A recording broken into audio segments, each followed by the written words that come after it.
اللہ اللہ اللہ اللہ اللہ۔ السلام علیکم ورحمۃ اللہ وبرکاتہ۔ وعلیکم السلام ورحمۃ اللہ وبرکاتہ۔ ان الحمد للہ نحمده ونستعینه ونستغفره ونعوذ باللہ من شرور انفسنا ومن سیئات اعمالنا، من يهده الله فلا مضل له ومن يضلل فلا هادي له، واشهد ان لا اله الا الله وحده لا شريك له، واشهد ان محمدا عبده ورسوله، اما بعد فان خير الحديث كتاب الله وخير الهدي هدي محمد صلى الله عليه وسلم، وشر الامور محدثاتها وكل محدثة بدعة وكل بدعة ضلالة وكل ضلالة في النار۔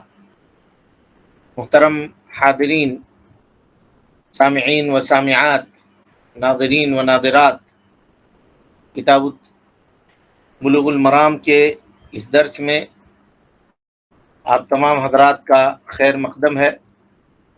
رب العالمین ہم سب کے مل بیٹھنے کو قبول فرمائے، علم دین، علم نافع سیکھنے، اس کے مطابق عمل کرنے، اس کی دعوت عام کرنے اور اس راستے میں آنے والی مصیبتوں کے اوپر اللہ رب العالمین ہم سب کو صبر کی توفیق نصیب فرمائے۔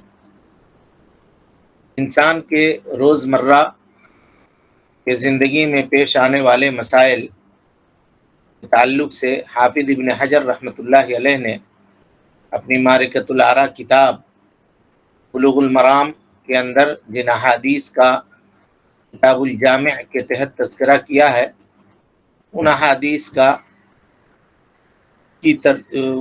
کا ترجمہ اور تشریح آپ کے سامنے کی جا رہی ہے۔ تقریباً 5 حدیثیں اس کی مکمل ہو چکی ہیں۔ آج انشاءاللہ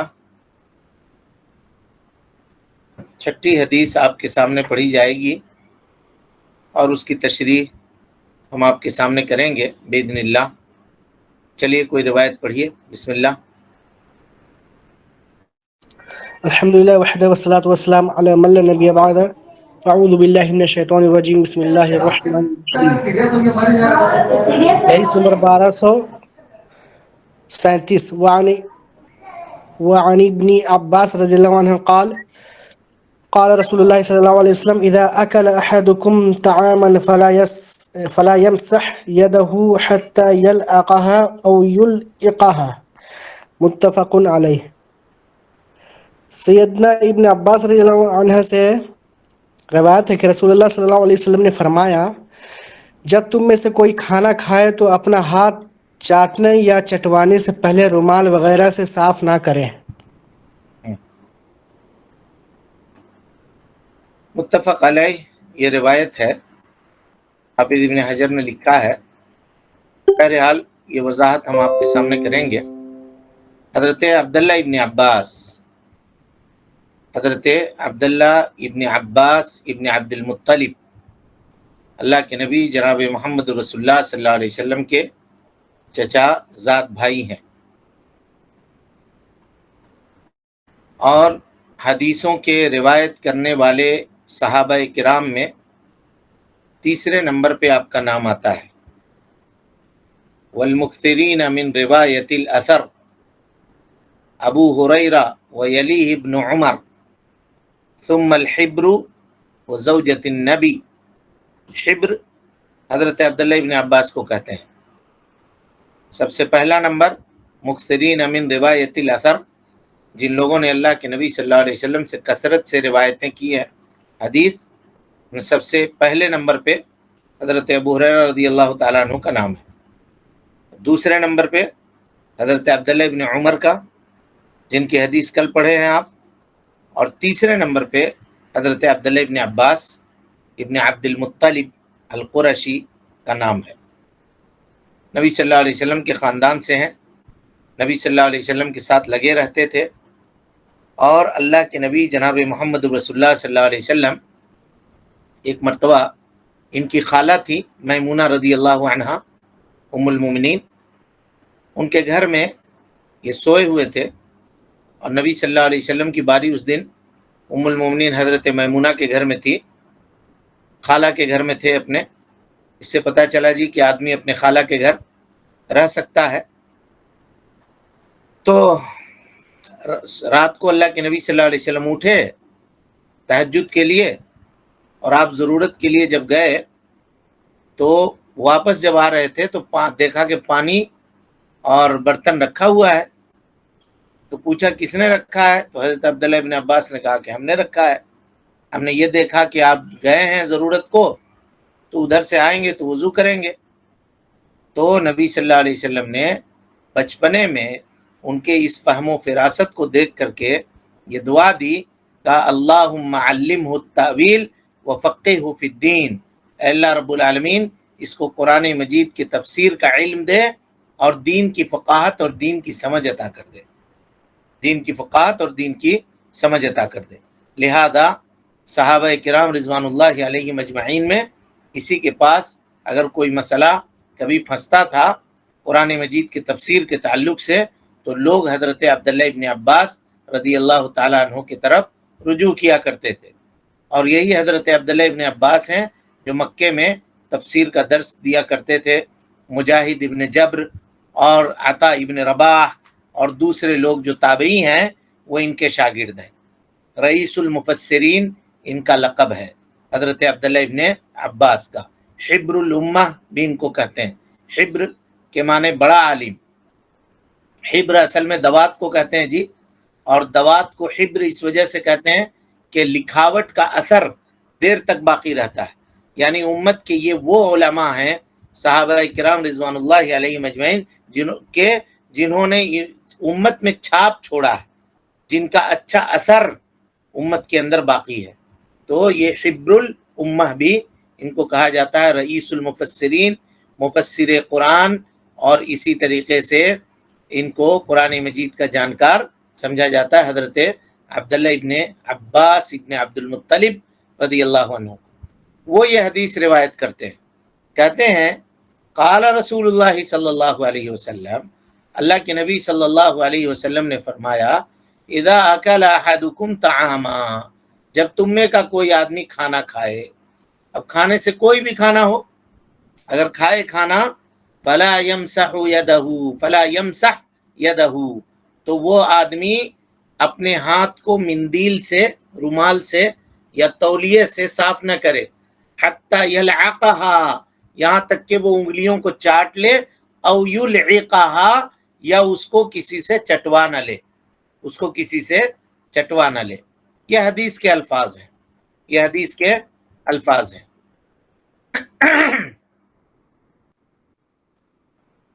اور یہ اس حدیث کے اوپر اس حدیث کے اوپر حافظ ابن حجر رحمۃ اللہ علیہ نے یہ حکم لگایا ہے کہ یہ حدیث متفق علیہ ہے، یہ حدیث متفق علیہ ہے، یعنی بخاری اور مسلم دونوں نے اس حدیث کو روایت کیا ہے، بخاری نے بھی اور مسلم نے بھی دونوں نے اس حدیث کو روایت کیا ہے۔ لا یمسح یدہ، ہاتھ صاف کرنے سے پہلے، یعنی تولیہ وغیرہ سے ہاتھ صاف کرنے سے پہلے کیا کرے وہ، جیسا کہ مسلم میں روایت ہے کہ ولا یمسح یدہ بالمندیل حتی یلعق اصابعہ، اپنے ہاتھ کو وہ مندیل سے، مندیل رومال کو کہتے ہیں یا تولیے کو کہتے ہیں، اس سے صاف نہ کرے یہاں تک کہ وہ اپنی انگلیاں چاٹ لے، اپنی انگلیاں چاٹ لے، یا حدیث کے جو الفاظ ہیں کسی سے چٹوا لے۔ چٹوالے کا مطلب یہ ہے کہ اس آدمی سے جس کو دوسرے کی، یعنی دوسرے کا انگلی چاٹنے سے گھن نہ آتی ہو، گھن نہ آتی ہو۔ سامنے اگر اپنا کوئی بچہ ہے تو اس کو چٹوا لیا انگلی، ہے نا۔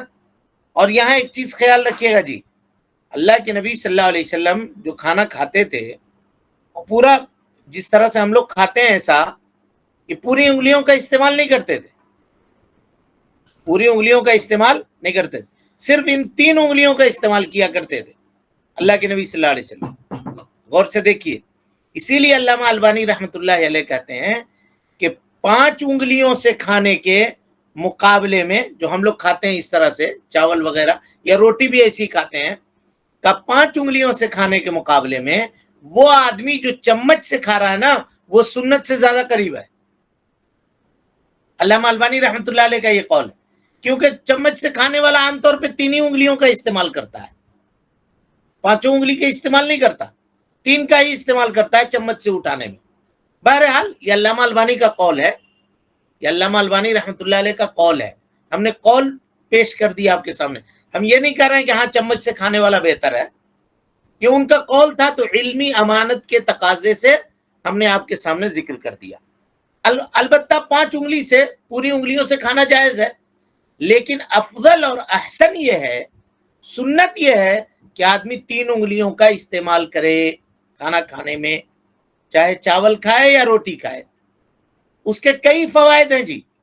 یہ جو موٹاپا آج ظاہر ہو رہا ہے نا لوگوں میں، لوگ موٹے ہو رہے ہیں ضرورت سے زیادہ، وہ یہی وجہ ہے. اب مان لیجیے نا چاول آپ سامنے رکھیے اور 3 انگلی سے کھائیے، کتنا کھائیے گا؟ تھک جائیے گا، اٹھا اٹھا کر کے اتنا کھانا آئے گا، 3 انگلی سے کتنا آئے گا؟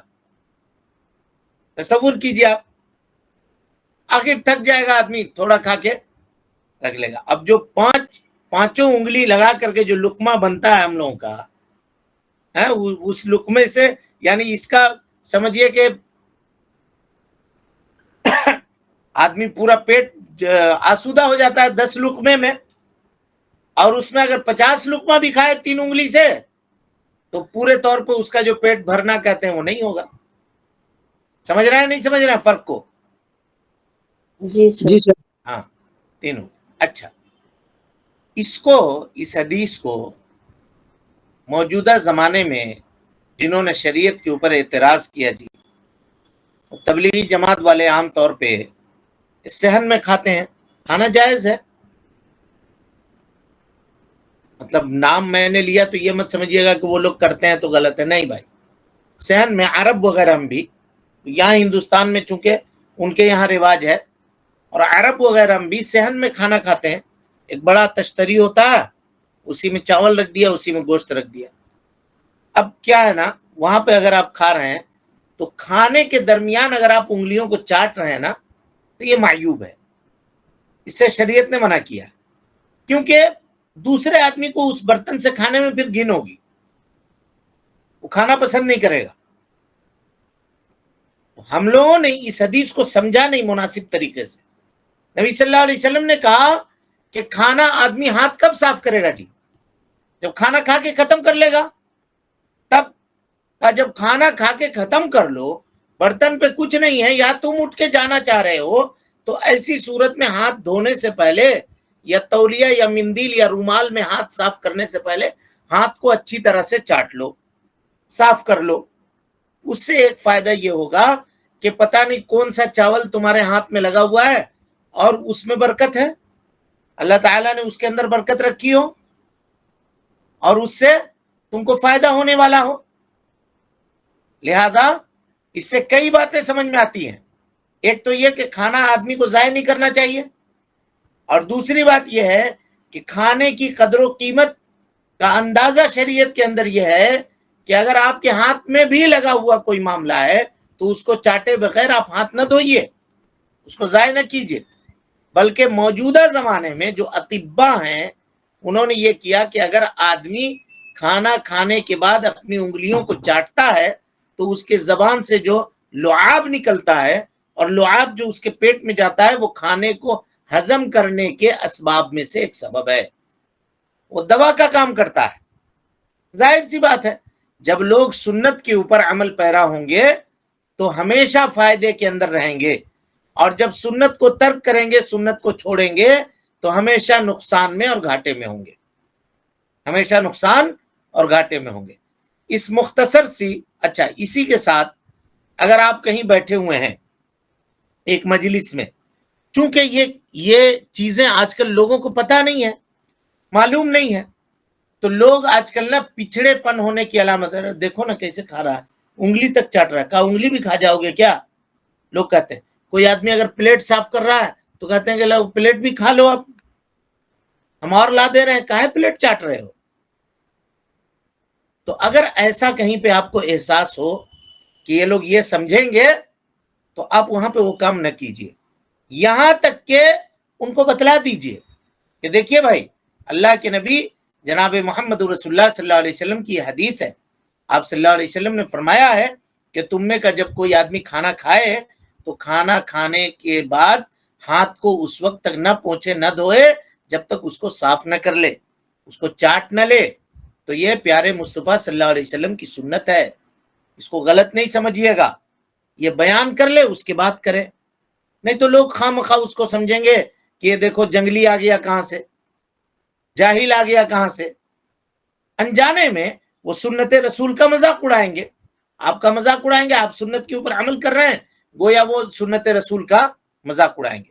شریعت کے اندر ایک قاعدہ ہے، درء المفاسد اولا من جلب المصالح، مصلحت کو حاصل کرنے کے لیے یا حاصل کرنے سے زیادہ ضروری ہے کہ آدمی مفسدت کو اپنے سے دور کر دے، مفسدت کو اپنے سے دور کر دے۔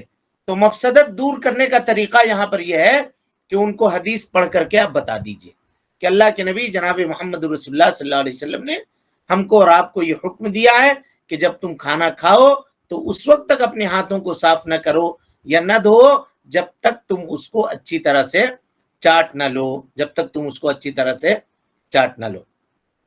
اچھا، اس کی وجہ کیا ہے جی؟ چاٹنے کی وجہ، چاٹنے کے اندر حکمت کیا ہے؟ چاٹنے کے اندر حکمت ہے، اللہ کے نبی جناب محمد رسول اللہ صلی اللہ علیہ وسلم نے فرمایا فَإِنَّهُ لَا يَدْرِي فِي أَيِّ طَعَامِهِ تَكُونُ الْبَرَكَةُ، کیونکہ تمہیں معلوم نہیں ہے کہ کھانے کے کس حصے میں اللہ رب العالمین نے برکت رکھا ہے۔ مسلم کی روایت ہے، حضرت جابر بن عبداللہ رضی اللہ تعالیٰ عنہ نے اس کو روایت کیا ہے۔ کھانے والے کو یہ پتا نہیں ہے کہ اس کے کھانے کے کون سی حصے میں اللہ رب العالمین نے برکت رکھا ہے، اسی لیے اللہ کے نبی صلی اللہ علیہ وسلم نے پیالہ کو صاف کر کے، برتن کو صاف کر کے کھانے کا حکم فرمایا ہے جی۔ یہاں تک آپ نے کہا کہ اگر لقمہ گر پڑے تو اٹھا کر اگر اس میں کچھ چیز لگی ہوئی ہو تو اس کو صاف ستھرا کر کے آدمی کھا لے اور اس کو شیطان کے لیے نہ چھوڑے، یہ مسلم کی روایت ہے۔ بہرحال ابھی آپ نے پڑھا کہ اس میں برکت ہے، برکت کا کیا معنی ہے جی؟ برکت سے کیا تصور لیتے ہیں آپ؟ ہم کہیں کہ اس کھانے میں برکت ہے، کیا مطلب ہے برکت سے؟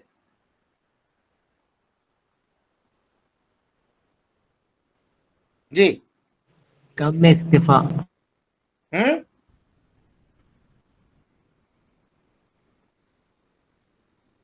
کیا مطلب ہے؟ بولیے، کوئی بولیے۔ خیر و بھلائی ہے۔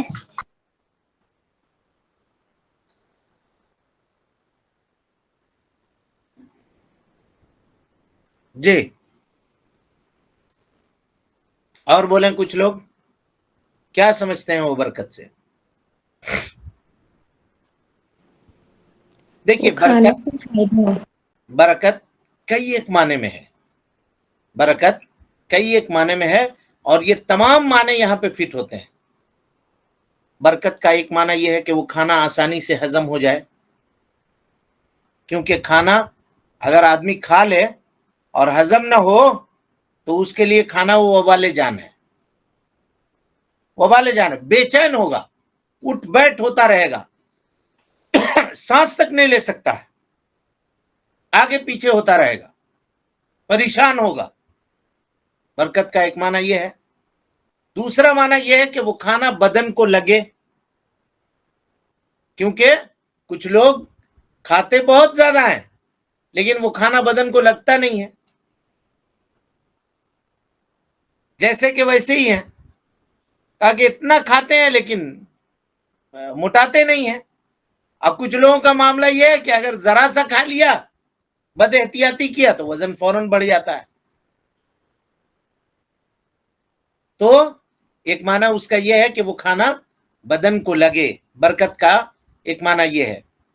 اور تیسرا معنی برکت کا یہ ہے کہ وہ کسی بیماری کا باعث نہ بنے، کسی بیماری کا باعث نہ بنے، یعنی اس کی وجہ سے کوئی بیماری نہ ہو، اور برکت کا چوتھا معنی علماء نے بیان کیا ہے کہ وہ کھانا اللہ کی اطاعت میں مددگار بنے، اللہ کی اطاعت میں مددگار بنے، آدمی کو اس سے اتنی طاقت اور اتنی نشاط حاصل ہو کہ وہ اللہ رب العالمین کی عبادت سکون کے ساتھ، چین کے ساتھ، پوری طاقت اور پوری اطمینان کے ساتھ کر سکے۔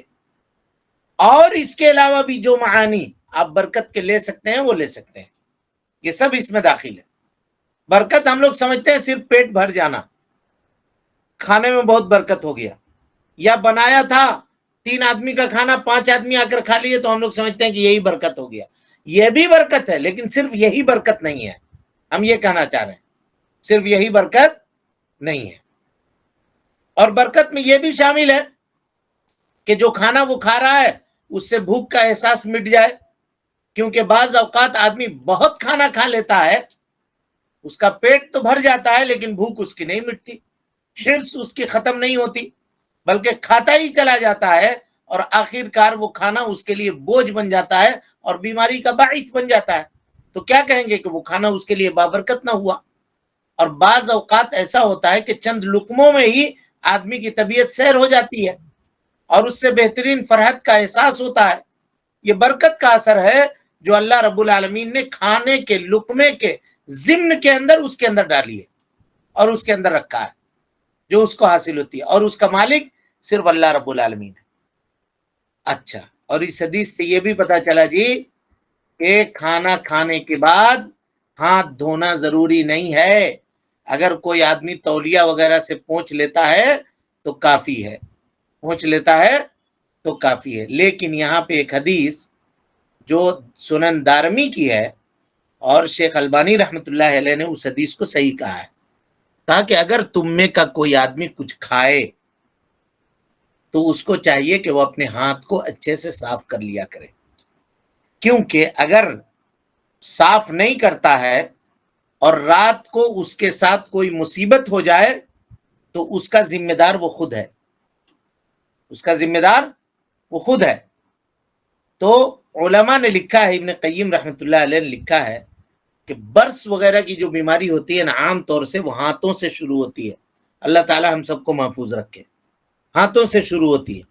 تو اس کی وجہ یہ ہوتی ہے کہ آدمی جو چکنائی اور دسم وغیرہ جو کھاتا ہے نا، کھانے کے بعد رات کو کھایا اور ہاتھ کو اچھی طریقے سے دھویا نہیں، صحیح سے دھویا نہیں، ویسے ہی سو گیا، تو ہو سکتا ہے، کہتے ہیں کہ ہو سکتا ہے وہ ایک سبب ہو اس حدیث کو سامنے رکھتے ہوئے، اس حدیث کو سامنے رکھتے ہوئے کہ انگلیوں کے درمیان سے وہ بیماری اس طرح سے شروع ہوتی ہے، وہ ہاتھ نہ دھونے کی وجہ سے ہے۔ لیکن اگر آپ کے پاس کوئی مندیل ہے، پانی کی قلت ہے، ایسے مقام پر آپ موجود ہیں جہاں پانی کی قلت ہے، پانی، ہاتھ دھونے کا پانی دستیاب نہیں ہے، ہو سکتا ہے کبھی سفر میں ہیں، کسی جگہ پر ہیں، تو اگر آپ کے پاس رومال ہے اور رومال سے آپ نے خوب اچھی طرح سے اس کو صاف کر لیا ہاتھ کو، تو اس میں کوئی حرج کی بات نہیں ہے، اس میں کوئی حرج کی بات نہیں ہے۔ برس کی بیماری ہوتی ہے جی، برس کی، برس کہتے ہیں وہ سفید سفید داغ جو نہیں ہوتا ہے اسکن کے اوپر، اس کو کہتے ہیں برس۔ اللہ تعالی ہم سب کو محفوظ رکھے۔ کتاب التوحید میں یہ بات آئی تھی اور اس تعلق سے وہاں تفصیلی گفتگو موجود ہے، کسی کو اگر سننا ہو تو کتاب التوحید میں جا کر کے آپ اس چیپٹر کو دیکھ سکتے ہیں اور اس کو سن سکتے ہیں۔ اچھی بات ہے۔ تو اس سے یہ پتا چلا جی کہ اگر آدمی 10 چربی والا کچھ کھایا پیا ہے اس طرح سے، تو اس کو کیا کرے، وہ اس کو چاہیے کہ اس کو اچھی طرح سے صاف ستھرا ہاتھ کو صابن وغیرہ سے یا مٹی سے، مٹی کا تو اب دور نہیں رہا، اب صابن ایک سے ایک ہے، ہینڈ واش ہے، اس سے دھو لیا کرے، صاف ستھرا رہنا یہ اچھی بات ہے، اچھی بات۔ اس کے ساتھ ساتھ کھایا ہے اگر کوئی چیز تو منہ کو بھی صاف کر لیا کرے، شکر وغیرہ کھایا، کچھ اور کھایا، رات کو سویا، کہیں سے منہ میں چوٹی لگ گئی تو، اور اس کا منہ میں کاٹ کر کے سجا دے گا چوٹی، یا کوئی اور کیڑا آ جائے گا مٹھاس دیکھ کر کے، کان میں چلا جائے گا، آنکھ میں کاٹ لے گا، تو ان چیزوں سے انسان کو کیا کرنا چاہیے، اجتناب کرنی چاہیے۔ یہ شرعی تعلیمات ہیں جی، یہ شرعی تعلیمات ہیں، ان سے انسان کو بچنا چاہیے۔ ان سے انسان کو اس کے اوپر عمل کرنا چاہیے اور اس کی مخالفت کرنے سے انسان کو بچنا چاہیے، مخالفت نہیں کرنی چاہیے۔ اب اس کے بعد حدیث کا جو آخری حصہ ہے، وہ آخری حصہ کیا ہے کہ انسان یا تو اپنے ہاتھ کو خود چاٹ لے یا کسی سے چٹا لے۔ تو ظاہر سی بات ہے چٹانے میں ہاتھ اگر کسی کو دے رہا ہے چاٹنے کے لیے تو ظاہر ہے وہ اگر کراہت محسوس نہیں کرتا ہے تو اس کو دے، کراہت نہیں محسوس کرتا ہے تو مثال کے طور پہ اس کا بچہ ہے یا اس کی بچی ہے کوئی ہے تو اس کو دے، یا اگر نہیں تو علماء نے یہ بھی لکھا ہے کہ گھر میں اگر کوئی پالتو بکری ہے یا کوئی جانور ہے، گائے وغیرہ ہے، کوئی بلی ہے، تو اس کو اس سے اگر اپنا ہاتھ چٹا لے تو کوئی حرج کی بات نہیں ہے، تب بھی یہ درست ہوگا کیونکہ اس نے برکت کو ضائع نہیں کیا، اس نے برکت کو ضائع نہیں کیا۔ اب اس حدیث سے کئی ایک فوائد ہمیں اور آپ کو ملتے ہیں جی۔ ان فوائد میں سے ایک فائدہ یہ ہے کہ آدمی کو بہرحال کھانے کا اور جو غذا اس کی ہے اس کا احترام کرنا چاہیے اور اس کو ضائع اور برباد نہیں کرنی چاہیے۔ آج کل یہ مینرز جو ہیں ہم لوگوں کے یہاں سے نکلتے چلے جا رہے ہیں۔ آپ دیکھیں شادی بیاہ تو چھوڑ دیجئے، وہ تو ضیاء ہوتا ہی ہوتا ہے، اس میں گھروں کے اندر بھی کم ضیاء نہیں ہوتا ہے، کم ضیاء نہیں ہوتا ہے، اس کے اندر بھی کم نقصان نہیں ہوتا ہے۔ لوگ برتن کا برتن کھانا بنا کر کے پھینکتے ہیں، بچ جاتا ہے اس کو پھینکتے ہیں، کھاتے ہیں آدھا چھوڑ دیتے ہیں، یہ ایک کلچر بن گیا ہے، لہذا اس سے اجتناب کرنا چاہیے۔ غذا کی اہمیت کو سمجھنی چاہیے، اس کو ضائع اور برباد نہیں کرنے چاہیے۔ شریعت نے ہم سب کو یہ تعلیم دی ہے، اس کے اوپر سختی سے ہمیں عمل کرنی چاہیے۔ چلیں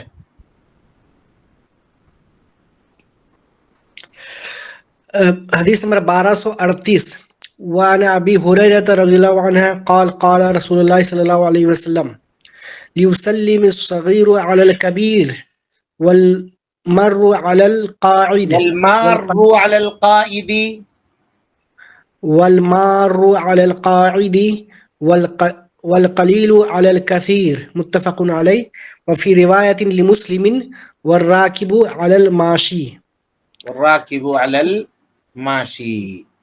اب یہ سلام کے آداب بتا رہے ہیں جی، سلام کے آداب بتا رہے ہیں۔ پہلی حدیث میں آپ یہ پڑھ چکے ہیں کہ ایک مسلمان کے اوپر دوسرے مسلمان کا یہ حق بنتا ہے اذا لقیتہ فسلم علیہ، جب تم ان سے ملاقات کرو تو سلام کرو۔ اچھی بات ہے، سلام کرنے میں کیا کچھ آداب ہیں؟ کیا کون کس کو سلام کرے گا؟ ایک جماعت ہے، بڑی جماعت ہے، اس کے مقابلے میں ایک چھوٹی جماعت ہے، تو کیا چھوٹی جماعت بڑی جماعت کو سلام کرے گی یا بڑی جماعت چھوٹے کو کرے گی؟ ایک آدمی بیٹھا ہوا ہے، دوسرا آدمی چل کے جا رہا ہے، چلنے والا سلام کرے گا یا بیٹھنے والا سلام کرے گا؟ اسی طریقے سے چھوٹے بڑے کو سلام کرے گا یا بڑا چھوٹے کو سلام کرے گا؟ یہ تمام تعلیمات اللہ کے نبی جناب محمد رسول اللہ صلی اللہ علیہ وسلم نے اپنے احادیث مبارکہ کے اندر دے دیا ہے۔ اب اس کے اندر حکمت کیا ہے؟ علماء نے کچھ حکمتیں بیان کی ہیں، لیکن حکمت بہتر طریقے پر اللہ رب العالمین ہی جان سکتا ہے کہ اس کے اندر کیا حکمتیں ہیں۔ انشاءاللہ العزیز کل کے درس میں اس مکمل حدیث کی ہم تشریح آپ کے سامنے کریں گے۔ اللہ رب العالمین سے دعا ہے کہ اللہ تعالی ہمیں اور آپ کو حسن عمل کی توفیق دے، رب العالمین ہم سب کی اصلاح فرمائے، نیکیوں کو قبول کرے، سیئات سے درگزر فرمائے، جب تک زندہ رکھے دین اسلام پہ زندہ رکھے، اور جب اٹھائے ایمان پہ اٹھائے۔ آمین وآخر دعوانا ان الحمدللہ رب العالمین۔ جی کوئی سوال ہے کسی کے پاس؟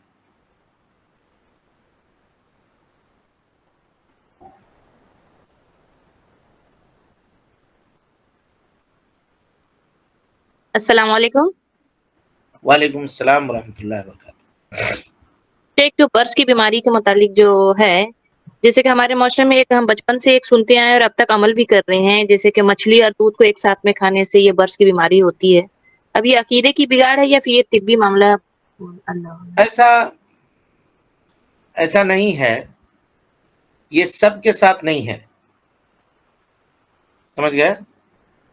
یہ معاملہ سب کے ساتھ نہیں ہے، ہو سکتا ہے کسی کو ریئیکشن کرے،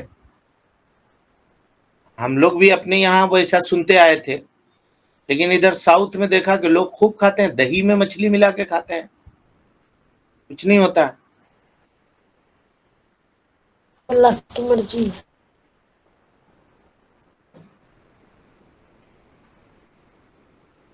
تو کچھ ڈاکٹر بھی اس کی کچھ وجہ اور کچھ سبب بتلاتے ہیں کہ ایک چیز مچھلی میں ہوتی ہے اور وہی چیز دودھ میں بھی ہوتی ہے، وہ جب دونوں ایک ساتھ لے لیا جائے تو اس کے اندر، جسم کے اندر اس چیز کا اضافہ ہو جاتا ہے، تو وہ اضافہ ہونے سے کسی کو ریئیکشن ہوتا ہے، کسی کو نہیں ہوتا ہے، لیکن یہ کوئی قاعدہ نہیں ہے کہ ایک ساتھ اس کے کھانے سے ایسا ہوتا ہے بول کے،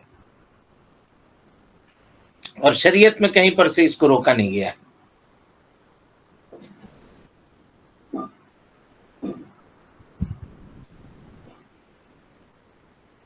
السلام علیکم ورحمۃ اللہ وبرکاتہ۔ وعلیکم السلام۔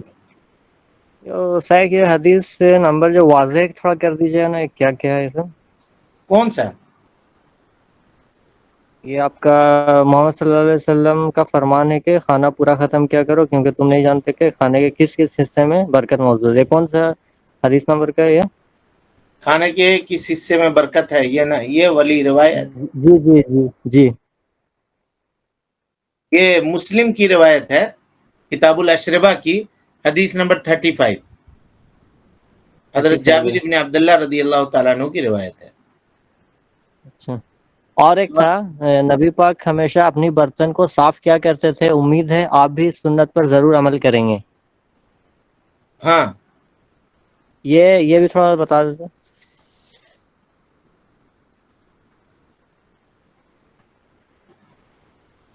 نبی صلی اللہ علیہ وسلم کیا بولے؟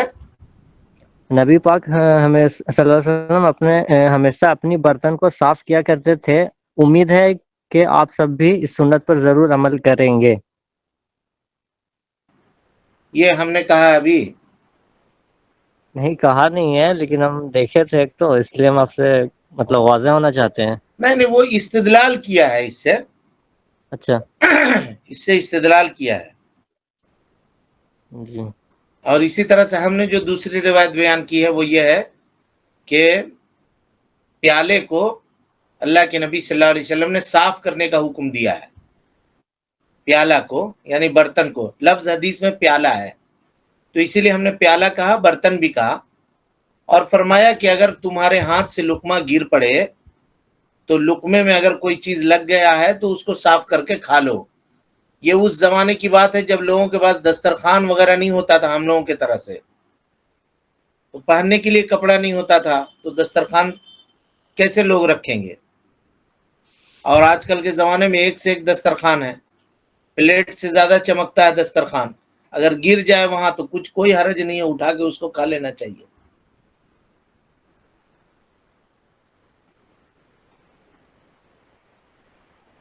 اس کو ضائع نہیں کرنے تو یہ روایت ہے، اور یہ روایت بھی مسلم کی ہے، 137 نمبر کی حدیث ہے، کتاب الاشربہ کی، مسلم میں۔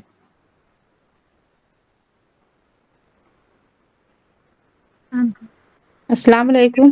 وعلیکم السلام ورحمۃ اللہ۔ جیسے کلام مجید جو پڑھتے ہیں سجدہ آتا ہے، اس ٹائم فوراً ہی سجدہ کرنا چاہیے یا پورا پڑھنے کا؟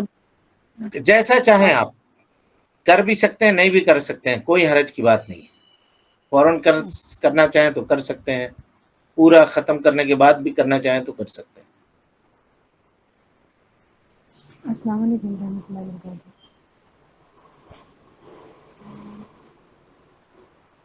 السلام اب علیکم۔ اس کے بعد سے ہم لوگ کوشش کریں جی 3 انگلیوں سے کھانے کا پریکٹس کیجئے، دیکھیے 3 انگلیوں کا، ان 3 انگلیوں کا استعمال کر کے کھا کے دیکھیے، انشاءاللہ۔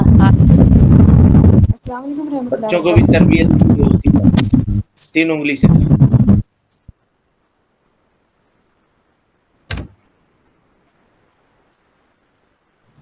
السلام علیکم ورحمۃ اللہ وبرکاتہ۔ وعلیکم السلام۔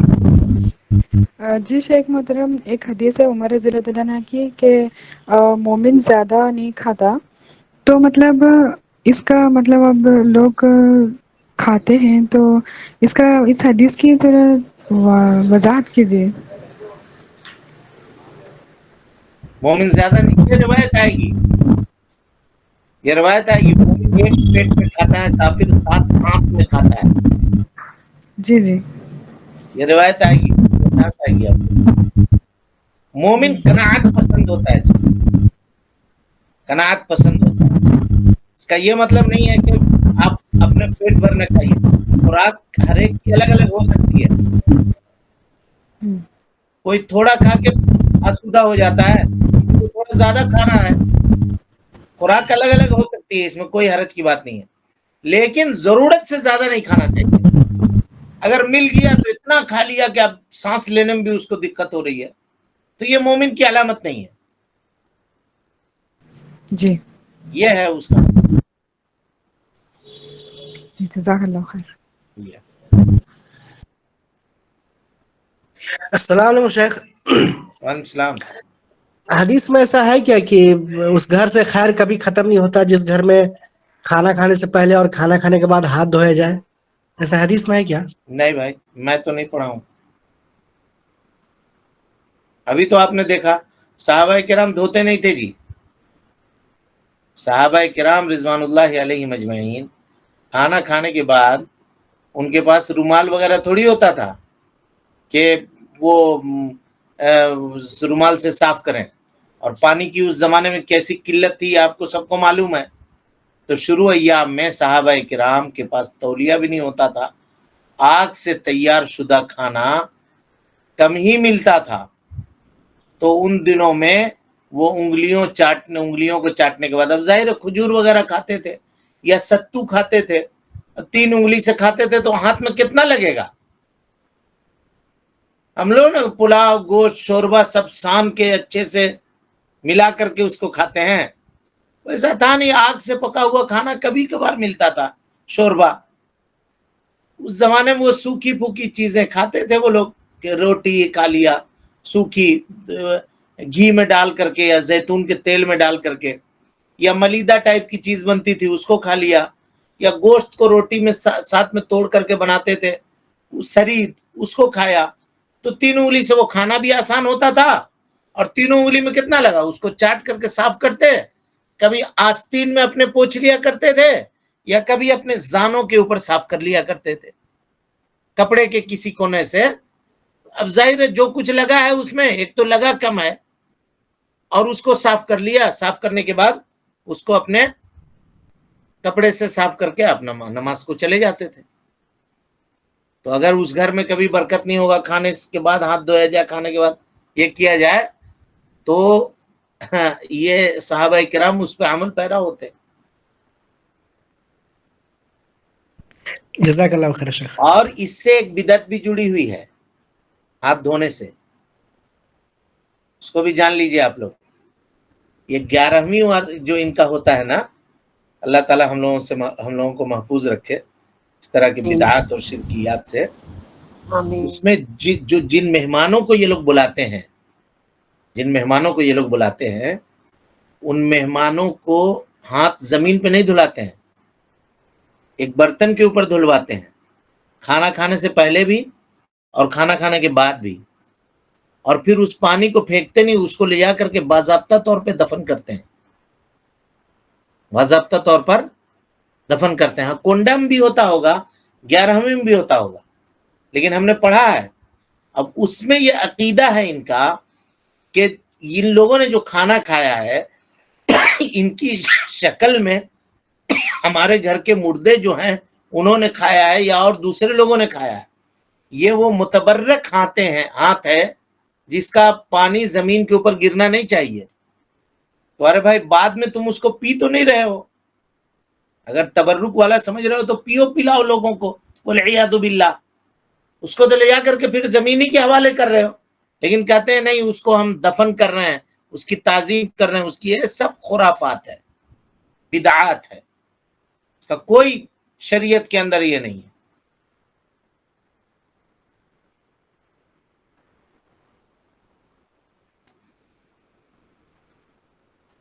دسترخوان پہ ہاتھ دھونے کا جہاں تک تعلق ہے جی، تو اس کا تعلق جو ہے نا وہ تہذیب سے ہے. اب ظاہر ہے مومن آدمی کا ہاتھ ہمیشہ صاف ہوتا ہے، اس میں کوئی مسئلہ نہیں ہے. اگر وہ دسترخوان پہ دھو بھی لیا تو کوئی حرج کی بات نہیں ہے. لیکن اگر کوئی آدمی ناپسند کرتا ہے تو ٹھیک ہے، گھروں میں جو دھونے کی مخصوص جگہ ہے وہاں جا کر کے اس کو ہاتھ دھونا چاہیے. لیکن کھانا اگر اس پلیٹ میں کھایا اور اسی پہ اگر ہاتھ دھو لیا تو کیا حرج ہے؟ ایک اس میں یہ عقیدہ ہے کہ برکت چلا جاتا ہے گھر پہ کوئی پلیٹ کچھ بھی نہیں. سے. برتن پہ ہاتھ دھونے سے جو چلا ہاں نہیں، اس طرح کی کوئی حدیث موجود نہیں ہے. برتن پہ ہاتھ دھونے سے برکت چلی جاتی ہے، اس طرح سے کوئی حدیث نہیں موجود ہے.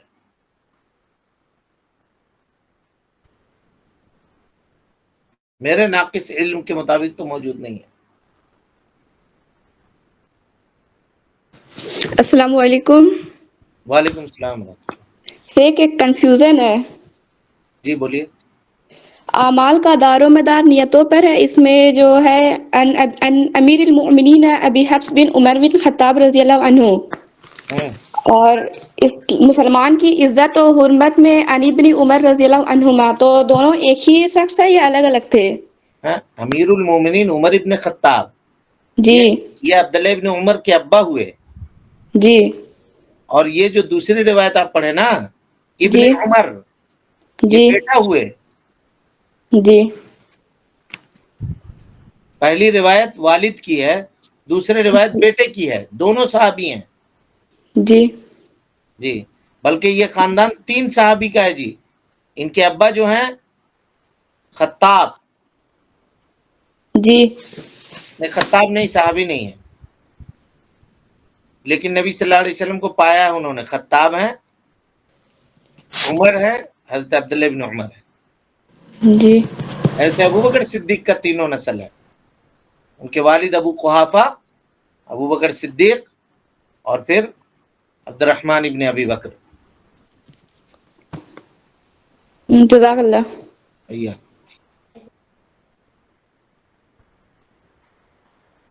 ٹھیک ہے. پھر حدیثوں کے پڑھنے کے بعد جو معاشرے میں رواج ہے، جو چلن ہے، اس کے تعلق سے ڈسکس ہونا چاہیے تاکہ وہ چیزیں سماج سے ختم ہو جائے. پڑھنے کا یہی مطلب اور مقصد ہے کہ ہم لوگ اس کو اپنی عملی زندگی کے اندر نافذ کر سکیں. تو آج کے جو درس ہوا اس کا پیغام یہی ہے کہ 3 انگلیوں سے کھانے کا رواج ڈالا جائے، خود بھی کھایا جائے اور اپنے بال بچوں کو، اپنے لوگوں کو بھی 3 انگلیوں سے، اپنے متعلقین کو بھی 3 انگلیوں سے کھانے کی تعلیم دی جائے. چلیں، السلام علیکم ورحمۃ اللہ وبرکاتہ. اللہ اللہ اللہ اللہ اللہ اللہ اللہ اللہ